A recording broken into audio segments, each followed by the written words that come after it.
Hello and welcome to the It's Your Effin' Journey podcast. My name is Melissa Hemming, and if a life coach and a therapist had a baby, you would get me. This is going to be like a flip swatch. I don't even know what that is. That's what was going to come out of my mouth. This is going to be a mishmash. I've had those before. I think I actually have an episode that's called Mishmash, a mishmash of thoughts, because I got a whole lot of them today. I hope. Okay. So, first of all, I have run this group. This is the first time I've ever run this 5-day train your brain like you train to run group. Super low key, super simple. It's in Facebook Messenger, and it's just a series of 5 different quote unquote assignments. And it's giving me life. I think anytime I remember or am reminded how simple it can be to take care of yourself and how baby steps make such a difference to improving your mindset and self-care and all of those things, I love it so much. So I'm super grateful for the women who have joined me in that group this week, and I just can't thank you enough for, investing in yourself and trusting me and just letting me be a part of your journey, because it's my favorite. So I'm definitely going to run it again. I'm not really sure when, but if you are on my email list, you will get all the updates that way. And if you listen to the podcast, of course, too. So without further ado, what time is it? Podcast time. It's a celebration. What time is it? Podcast time. So there's a couple things on my brain. So today is my colonoscopy prep. I have a colonoscopy tomorrow. It's my first one. They start you at 45 now. It's funny because I didn't, typical Melissa, I never read any fucking emails until like the minute before I need to. And I had no idea that you're not supposed to eat the day before the prep. I just thought I'd be eating all day, pooping all night, and then do my thing tomorrow and I'd be good to go. No, you actually have to not eat today. All I can have is like Jell-O, chicken broth, popsicles, that kind of thing. And then, I start taking the medication tonight to get everything out of my body. And then tomorrow is the day of the procedure. So this is just that friendly reminder that I think we all need sometimes to take care of yourself, make that appointment you've been pushing off. There's nothing more important than our health, and these tests that are here to prevent problems. And, I often share my sort of view on why I quit smoking and why I decided to take care of myself when I signed up for Beachbody in 2016 was so that if I ever had to sit my kids down and tell them that something was wrong with me, I felt good that I had done everything that I could to either prevent that from happening or had taken care of myself in a way that I would feel okay if I ever had to do that. And this is just one of those things, I would never want in 5 years to be like, oh shit, I put off a colonoscopy and now I have colon cancer. So sorry, kids, but your mom may not be here. I know we can't control so much, so I'm going to control what I can. And that's my activity and my nutrition and my mindset and how I approach my health and going to the doctor and taking care of the shit that needs to be taken care of. So go make that appointment. You're worth it. And, this shit is literally, I know it's a big deal. And I keep joking on social media about like how dramatic I am and how terrible it will be to not eat. But in reality, we can do this. It's not going to be that bad. And food will await me tomorrow.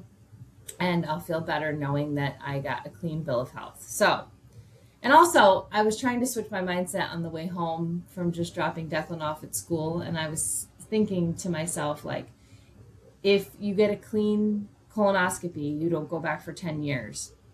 And like thinking about my life in 10 years got me really excited, not because I'm not enjoying right now and not because, I'm waiting for something to happen specifically in 10 years, but it's just exciting to think about your life. Like if you think about your life 10 years ago backwards, like what you were 10 years ago. Like when I think about 35, that was when I was running my first marathon.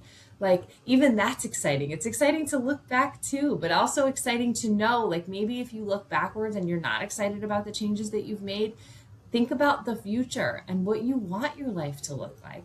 How do you want to feel? What do you want to be doing?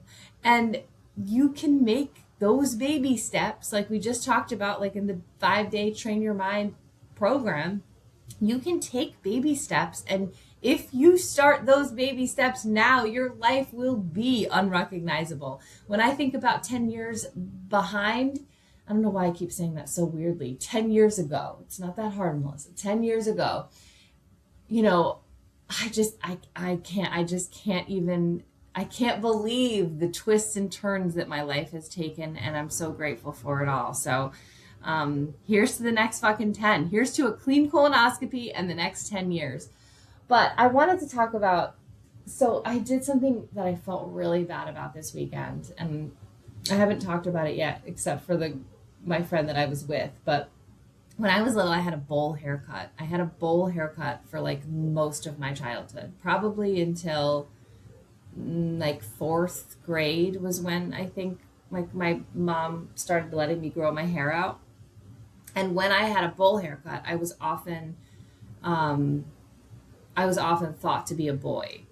And this bothered me, but I was so like, me as a child was 100% different than me now. The me that you see now, you would never, I don't think anyone who knew me as like under 10 years old Melissa would have ever predicted what I would become, because I literally was so painfully shy. And that's probably why I like regurgitate at the mouth now, because I just like kept so much inside. I didn't communicate. I felt stupid all the time. I second guessed everything that I said, if I even said anything at all. And I just was so awkward and uncomfortable and didn't know who I was. And I just remember that feeling so much. I just wanted to crawl out of my skin, it felt like. And being a fucking little girl with a bowl haircut didn't really help that, because as I said, people thought I was a boy, and that made me feel embarrassed and self-conscious and blah, blah, blah, blah. Well, one day my dad had season tickets to the Whalers. The Hartford Whalers was our professional hockey team, and that I loved going to the Whalers games with him when I was little. But one day I was at a game with him, and a guy that he worked with came up to him and said, "Oh, hey, my dad's name is Ken. Ken, I didn't know you had a son." And it's so funny, like what you can remember from your childhood, because I just remember, and to this day, like I still get that full like shame, hot liquid all down my body. And I felt that then. I was like, oh, I laugh about it now, but like it didn't feel good, like I wasn't a boy, and it felt weird to be considered that. It felt weird to hear that. Well, I fucking did that to a little girl at a Wolfpack game. So we don't have the Whalers anymore. The Whalers left us and went North Carolina, I think. And just like my friend Jen, what the fuck? Does everyone from Connecticut have to go to North Carolina and leave us? But so they left, and we have the Wolfpack now, which is not professional. It's the next level, which I don't know what that's called. But I was at a Wolfpack game with my friend Juliet, and there was like t-shirts being thrown into the audience, and we were in front of a row of children who I thought were all brothers. And so I have a friend, Melissa and Jason, drink. I can't drink because I don't have a drink. But Melissa and Jason's son, Preston, has long hair, and he's a boy. And when I'm with them and have been with them at Disney, sometimes people mistake him for a girl. And that always makes me feel bad, because I know what that feels like. And I also, like, I am cognizant of it. So I'm like, I think that because of long hair on someone, I don't know. I just feel like maybe that's why I did this. So it was a row of boys and then one girl at the end with long hair. And I think maybe because of Preston, I just had this in my head that like it could be a girl because of long hair. But in reality, it's probably not. So what's the lesson in all of this? I think, first of all, don't assume gender. Be as gender neutral as you can for many reasons, not just long hair, short hair, but also because of people's identities right now and, wanting to respect how people see themselves and identify. But so the t-shirts were being thrown and like it was coming to us, but then it got knocked and it went to this little girl who I thought was a boy, or I didn't think anything. And that's I think what I am sad about. And I know we can't always catch ourselves, but I think my goal is just going to be very gender neutral. I'm just going to try not to say he, she, him, her, unless I know. And I think that's the safest way to be. I know a lot of people have a difficulty with pronouns, and this is why I wanted to say this. You can approach talking to people in a gender neutral way so that you don't offend people. And that's the whole message to all of this. So the t-shirt went to this little girl. The mom thought that we gave the t-shirt to the little girl. In reality, I think my friend was going to take this shirt no matter if she got her hands on that shirt, she was taking that shirt. In her defense, she has children. We had a child with us. So, I mean, I'm sure it would have been fine. But so the t-shirt went to this little girl and the mom thought that we gave it to her. So she was saying to the girl, hey, thank those people that gave you the shirt. And so my response was, oh, he earned it. He earned it fair and square. And then I like immediately after it came out of my mouth, I was like, that's not a boy.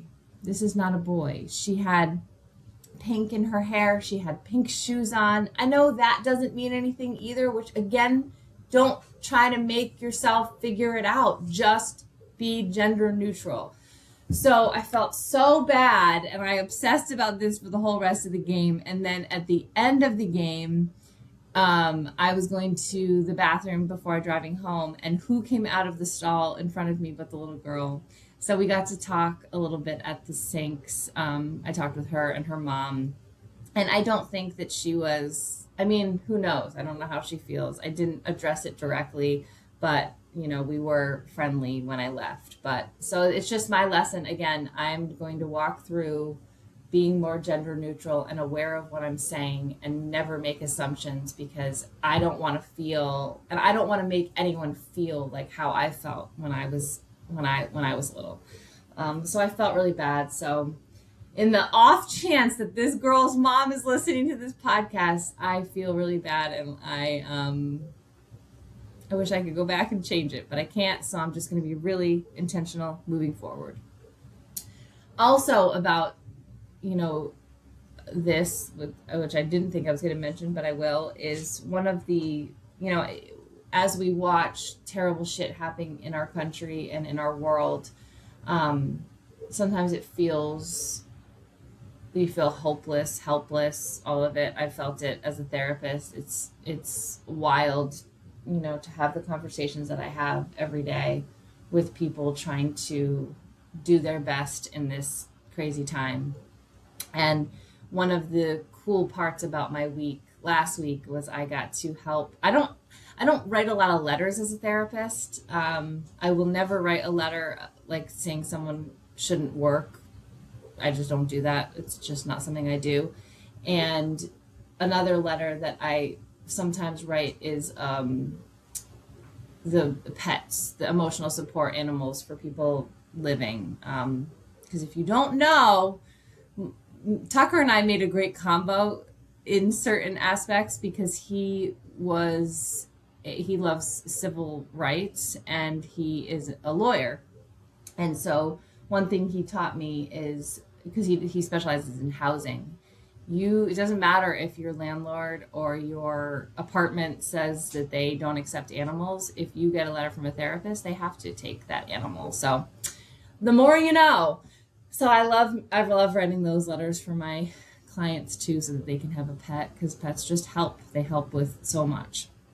But I got to write a letter helping one of my clients with their gender affirming care and getting top surgery. So that was a really cool part of my week last week, and I was honored.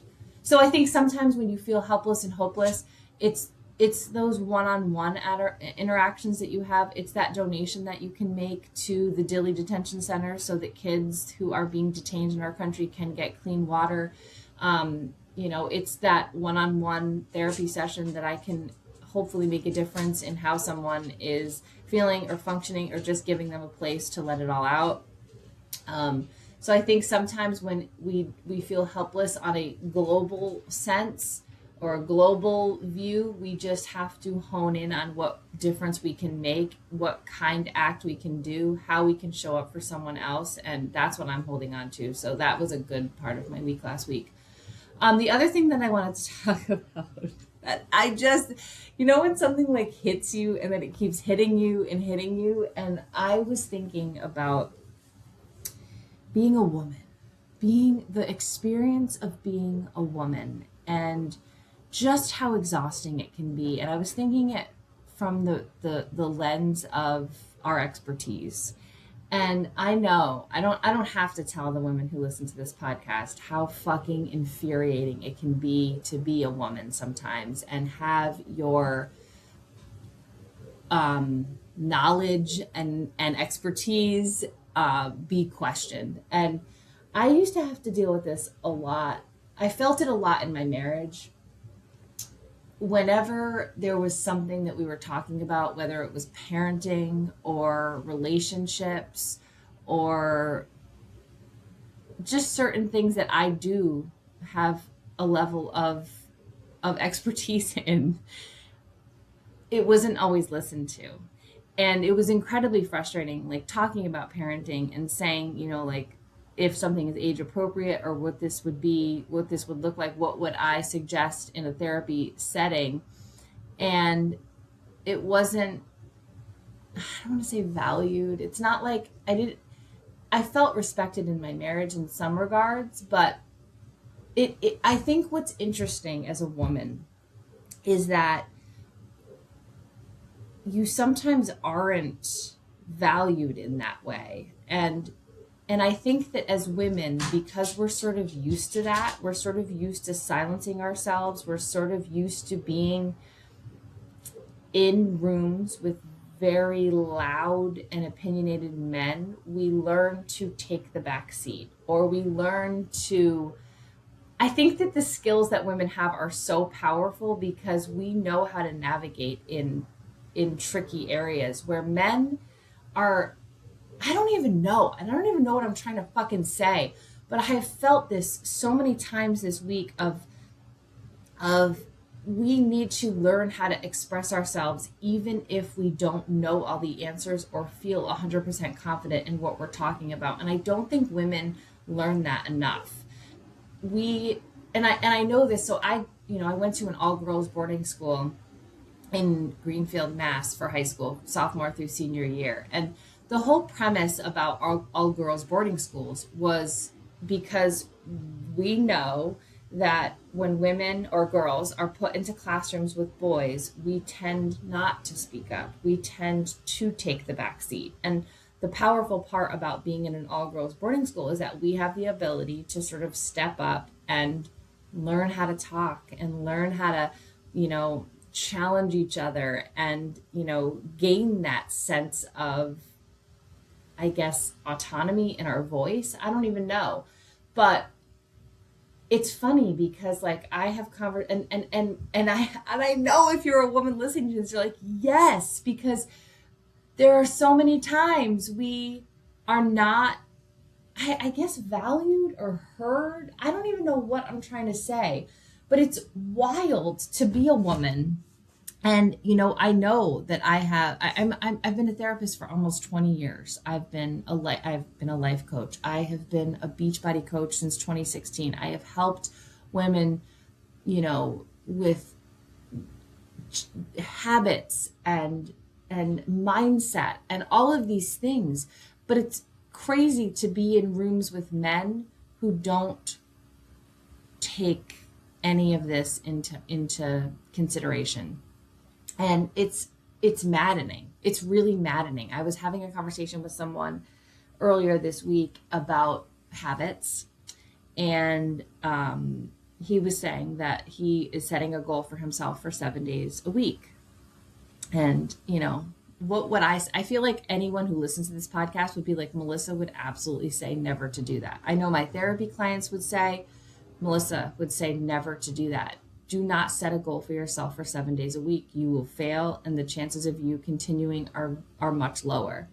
And I said that, and he, like, it wasn't even like he was interested in hearing why or what my thoughts were about it. He was just like, nope, 7 days, that's it. And I think that what is wild about having interactions with someone, because I feel like women don't do this.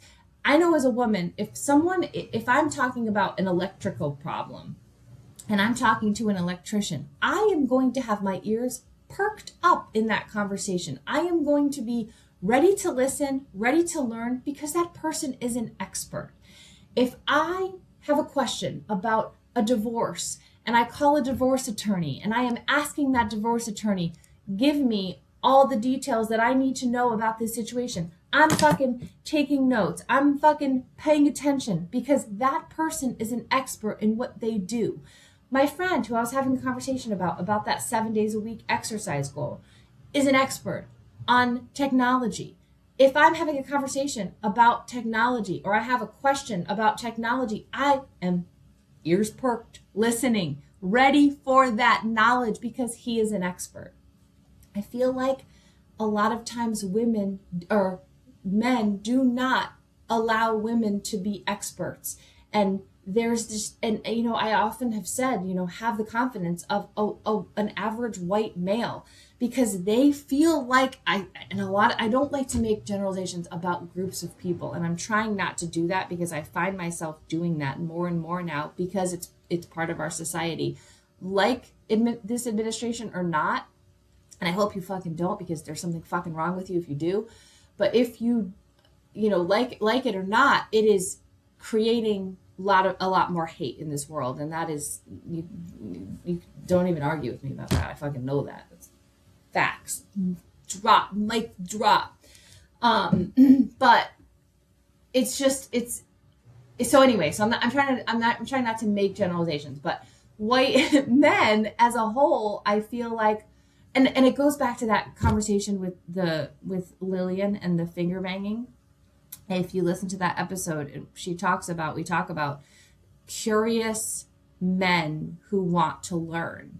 And I think that the men who are curious and wanting to learn and ready to learn something and open-minded, those are not the people who are not listening to women. It's the other men. It's the men who are not learners, or maybe they aren't. Maybe there is like a level of sexism, like this woman can't teach me anything. But it's just really interesting. It's really fucking interesting, because the same guy that I had the conversation with about the 7 day a week exercise goal also was telling me the other night, it was so crazy. Like, first of all, I've been on a fitness journey for over 10 years.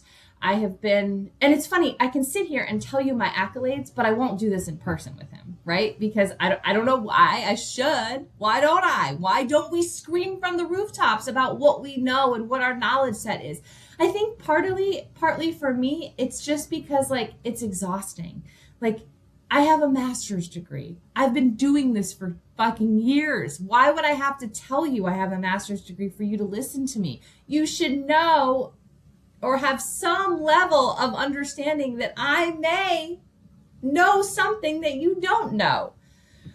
But yeah, so we were talking about exercise and nutrition, and he was like, you can't, change anything with just exercise. It's with nutrition. And I'm like, what? I've known him for such a long time that I'm like, well, how do you not know that I know that? Like, of course I know that. And I can't believe that and I guess that's what it is. It's like you're being the expert when I'm really the expert. And I'm humble enough to not be like, I'm the expert. But white men do that. Or maybe I should just say men. Sometimes men do that. And I know sometimes women do that too. But I think for the most part, women don't do that.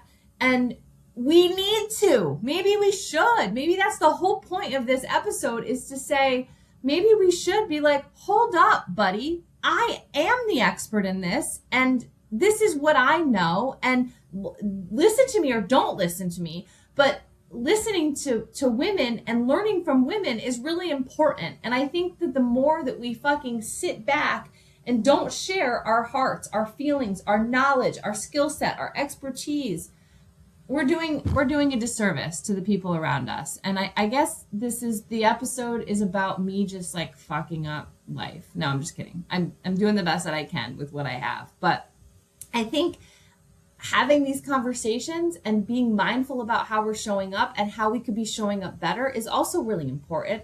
And I know from these conversations, I'm like, why didn't I say that? Why didn't I say, dude, like, I've been doing this for a long time. I know that nutrition is a key factor into changing your body. Like, what? I don't know. This world is wild, and I think the craziest part about everything that's happened since this second Trump presidency is like, I don't know, I just thought we were so much further along as a country, as a civilization, and it's fucking scary as fuck to know that we're not, and that we are, like, women are on this precipice of losing so much. And people are still not showing up. So wake the fuck up. Pay attention to what's going on. Call your fucking congressman. Go to a protest. Get on the Indivisible mailing list so that you know about what's going on. Like, I know so many people are burying their heads in the sand right now because shit is scary. And I get it. There's a time and a place to put your head in the sand. And I know I do it. And I can't wait for my colonoscopy nap tomorrow to have a little break from all of this shit. But the more that we don't pay attention to what's happening, the more that it's going to impact us, our fucking daughters, and other people's daughters. So anyways, hope this episode spoke out to you. I know it was a little mishmashy one, but I love you, and I hope you have a great week, and we'll see you soon. Mwah!